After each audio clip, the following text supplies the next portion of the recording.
Hello, hello, hello. My name is Nicholas Rivas, and I talk about politics and stuff. And today we're going to be talking about something fun, actually. The UFC. I'm starting this thing where we talk about UFC every Sunday. We just had the card last 2 weeks ago. So I talked about that. If you haven't seen that video, where it was Adesanya, Kieran Cannonier, Alex versus Max, all yada yada. I didn't get to see the Dos Anjos versus Fasiv. I know about Rafael Fasiv, and obviously I know about Rafael Dos Anjos. Is it Anjos? Dos Anjos? I don't know. But yeah, so I don't know too much. I know bits and pieces of some of his fights.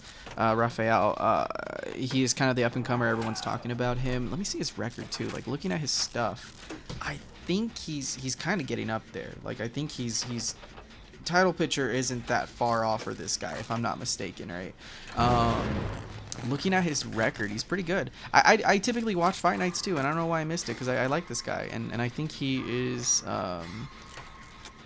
pretty good. Let me see. I mean, he fought Bobby Green, Renato Moicano, Alex White. He only has one loss.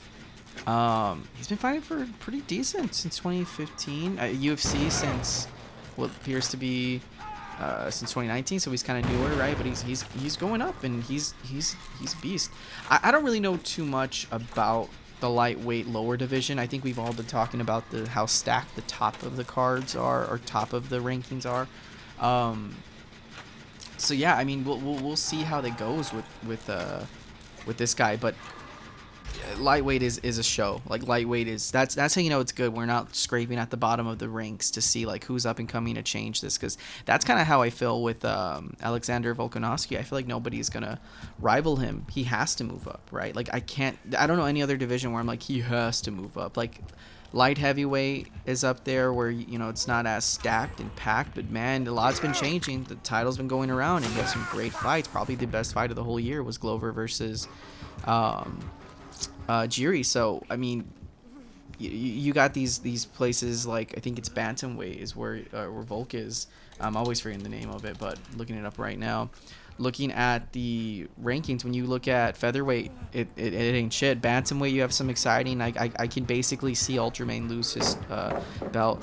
Oh yeah, by the way, usually I try to talk about like a card itself, but I didn't really watch Fight Night, so I'm just kind of blammering on about the stacked cards we have now. Up and coming, we have Ortega versus Yair. I am excited. I love seeing Yair fight. I think he's definitely going to be the face of the featherweight division in time. Brian Ortega's cool. I like Brian Ortega, but not much potential I see after go against Vulcan Max. I don't know. That's what I'm saying about what featherweight is like, unless it's the new guys, because they all kind of fought each other at the top, right? So we'll see. I'm more excited for one. The flyweight division, because the flyweight division's been put on hold. You haven't had much movement because of Brandon and Divison Figueredo. So Kai Kara France can stir it up, but I honestly think it's going to be Brandon versus Divison. I'm not saying it's like an easy, this is it, yada yada, but I would not be surprised if we got a fourth fight. I'm surprised it's not a fourth fight, honestly, already. But hey, I don't know the whole... I'm not behind the scenes. Bantamweight looks good. I don't see Sterling holding on to the belt long. I mean, if he does, wow, what an unexpected journey that this guy's had, from going to the most hated to being the best. I mean, Piotr Yang is the best, and I think Sterling was just the better man that night. I think 9 out of 10 times you got Piotr Yang fighting and winning, but I'm excited for Song Yadong. Pedro Munoz is always fun. Rob Font, of course, Sugar Sean, right? I mean, you have some great people in bantamweight. It could change. For featherweight, I don't know. I don't really know much of these people. Like I know a little bit. I think Chan Sung Jong is probably up there in competing, but against Volk, no one's gonna beat him. You have I mean, to be fair, featherweight is stacked. When I'm looking at everyone on there, you have Calvin Cater, Arnold Allen, Chan Sung Jung,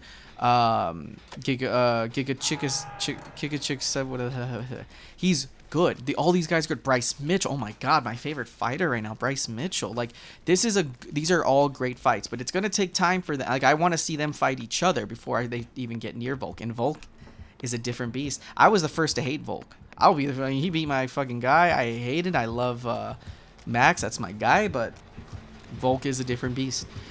Lightweight, it's exciting as always. I mean, but it's just because lightweight's always been. I mean, from the Conor McGregor days to, you know, even before, was it even before thing? I don't even know. Charles is my favorite fighter right now. Like, say that about a lot of fighters, but right now Charles is my, like, I will buy every card that guy's on. Never a dull fight. Always exciting and just blows everyone out of the water with his performances. Dustin Poirier is always great. Come on. Great guy. I don't want him to do these, like, big fights in the sense, like, I don't want him to feel like he has to, but if he wants to get the bread, go get it. Justin Gaethje's always fun. You're never going to have a bad time with Gaethje. Islam, of course, Makhachev, you're really going to see this kid's star rise, but will he beat Khabib? No. He's not going to beat Khabib, and I don't even think he beats Charles, so he's never going to beat Khabib, and he's never going to beat Charles. Michael Chandler is right behind Charles as my go-to fighter. Michael Chandler has always brought so much fun. By now, Darush, I feel like he's a dark horse. Nobody talks about him enough. I think he's a great fighter. Of course, Rafael Fiziev and everyone before him is cool, but just not as exciting in my position. Welterweight's great. You have Khamzat, you have Gilbert Burns, Leon Edwards. We'll see how Kamaru fares with Leon, because I can tell Kamaru is getting fatigued.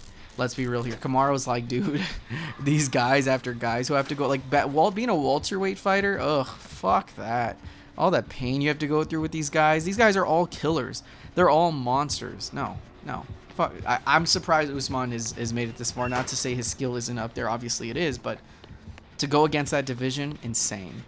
Israel Adesanya, of course, that guy's going to keep his belt for a bit. Unless Alex Pereira is the one to take it. If not, I don't see Israel having much competition. I think everyone on that list is great, but they've all kind of fought each other. They've all kind of been back and forth. I love Robert Whittaker. Jared Cannonier really disappointed me. He should have put the fucking full blast on. It's your final round. Throw something. Marvin Vettori is a goddamn champ. I really love Marvin Vettori, but he needs to get better with himself. And then, of course, light heavyweight, you have these great stacked fighters, but they're all going to be fighting each other for a big while. Like, you're going to see a Glover versus Jan, and then Jan might win, and you might see another... Ajiri versus Jan. You might see Glover again. Anthony Smith, I can't see him really going up that much. You have some people like Alexander Rakic, which, of course, unfortunate events, but, you know, injuries happen. It is part of the sport, but I can see him coming back up. And then, of course, heavyweight, you have Ciryl Gane, Stipe Miocic, Tai Tuivasa, I can never say his name, Curtis Blades, all fun fighters, but it's the guys who are up and coming. It's either the top three who I want to see fight, Francis, Ciryl, Stipe, Tai, and then the new guys, you know, Tom coming up, it's kind of really the one was Alexander Romanov, I think his name. No, I don't think so. And then, of course, the women's divisions are all great too. But that leads us to, like, the next card that's coming up is of course, Aspinall's gonna be fighting soon too. But UFC 277, not that excited for. I like Juliana Pena, I like Nunes, but I think Nunes is gonna destroy Juliana Pena. I haven't watched Tough. I should watch Tough. Brandon versus Kai. It's gonna be a great fight. That's the cool thing, is that all these fights are gonna be great, but the stakes to me are like, Matt is going to come back and destroy Juliana. We all know that. I called it that Juliana was going to beat Nunes. To think that Nunes just got done having COVID, is taking care of a newborn baby, how the hell doesn't that have an impact on you, right? Amanda Nunes didn't look the same. Juliana capitalized it, got her with those jabs, and Nunes freaked out. And she wasn't even in that clinch that bad, and she got choked still. Like, come on. It's Amanda's now hungry, and she needs to fight. A hungry Amanda Nunes is scary. Now, if this is the end of her reign, I'd be very surprised. Like, you can't write her out. It's Nunes. Juliana Pena is good, but this is Amanda Nunes, the greatest bantamweight women's fighter of all time. Like, there's no comp. She is to what GSP is. She is to what Anderson Silva is. Come on, it's not even close. I love you guys. I love every fighter within the bantamweight, but there's always these 1 in a million fighters, and it's Amanda Nunes. Brandon Moreno, great fighter. Kai Kara France, great fighter. It should be Brandon versus Kai. Deiveson Figueiredo. It's their their ongoing battle. Like, they need to settle this. I like Kai. I think he's good. I think he's fun. He's a great fighter. I can't see him beating Brendan. He has already lost to him. I mean, he's evolved, but I think Brendan and and Figgy just figured them, like they figured each other out and they just got to break that code. Whereas like Kai goes up there, he's losing to Figgy. Sorry. So yeah, that's basically it. That's the cards that I'm looking forward to and excited for. It's looking like a stacked division right now. We'll see how it all goes, but ultimately, I just want to see some of these bigger cards kind of hold up again. The last card was great, but I'm excited for UFC 278 more so than 277, and that's Kamaro's on there, so obviously. But yeah, thank you so much, guys. Every Sunday I talk about UFC and then politics for the rest of the week. So thank you very much. Have a good one. Bye.